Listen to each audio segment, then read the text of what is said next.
Voices against corruption. Let the people speak. Hello and welcome to Primus Public Feedback Series on corruption. And we ask, do you think those who have been accused of massive frauds in NDDC will ever be brought to book? Bringing them to book is one thing, but getting the truth is a whole lot of things. The problem of Nigeria is a very big problem, a huge problem that the entire nation needs to be sorry about. A lot of things have been happening in this country, not only NDDC alone. People who defraud this country to start with, they have never been brought to book for once. So I think NDDC will not be an exception. People who are supposed to bring them to book cannot bring them to book because they are also corrupt. Can a thief catch a thief? Have you ever heard that before, that an armed robber went to a place to go and rob, and he met a fellow armed robber and he robbed him? It's not done. Now, member will be.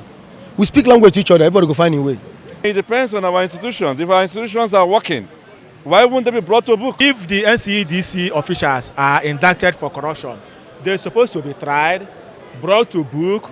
If there is any need for jail, they should jail them. The fight against corruption in Nigeria is fight against political opponents. The people in NDDC, they are people appointed by the government in power, and they are working in tandem with what the government in power wants.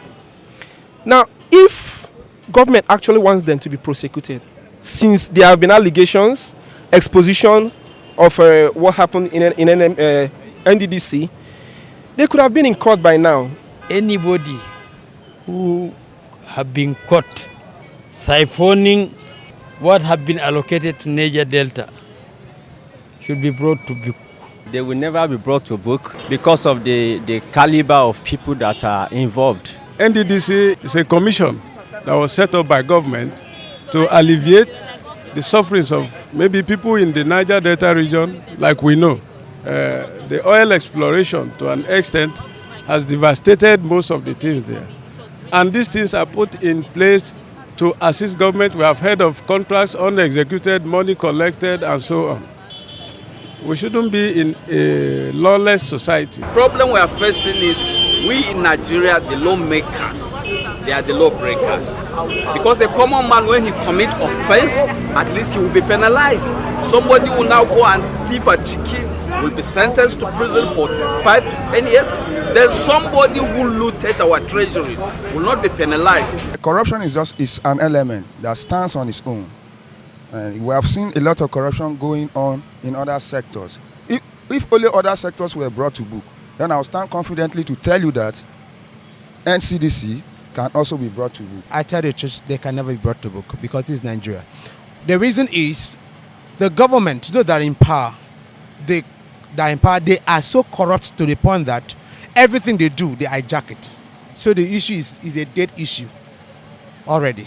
From antecedents, we've never seen anybody being brought to book. It's usually the case goes to court and then sessions upon sessions, but nothing ever happens.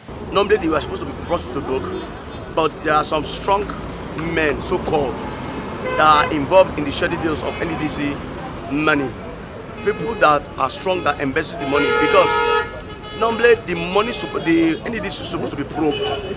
Those involved in the shady deals, the contractor, should be called to book. Those who are awarded the contract, those involved in the shady deals of the contract are supposed to be called together and probe them in details. Voices against corruption. Let the people speak.